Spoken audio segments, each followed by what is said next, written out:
Startovní výstřel pro společný cashback program podnikatelské skupiny Lyoness a SK Slavia Praha. Během tiskové konference, která se konala v Praze, byl veřejnosti představen společný SK Slavia cashback program operated by Lyoness. Program nabízí svým účastníkům atraktivní nákupní výhody u tisíců partnerských spoločností po celém světě.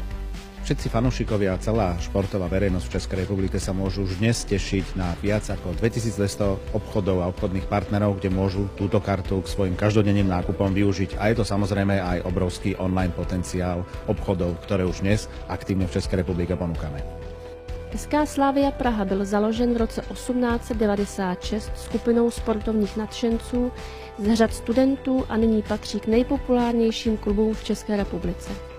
Od založení nejvyšší české fotbalové soutěže v roce 1993 získal klub 8krát druhé místo a 3krát byl korunován na český mistr.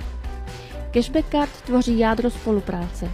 Majitelé této karty obdrží až 5% cashback a shopping points z každého nákupu u více než 50 000 Lyoness partnerských společností po celém světě.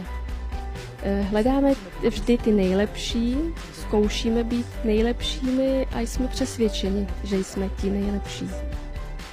Fanoušci klubu SK Slavia si budou užívat nejen nákupní výhody v Lyoness, ale budou zároveň podporovat také další rozvoj dětských a mládežnických týmů svého klubu.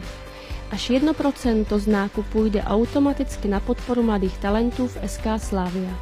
Náš klub uvidíme, jak bude profitovat, ale určitě zajímavá je myšlenka nebo fakt toho, že 1% vlastně z obratu, které se uskuteční na Slavia Cashback Card, půjde na podporu rozvoje naší mládežnické akademie.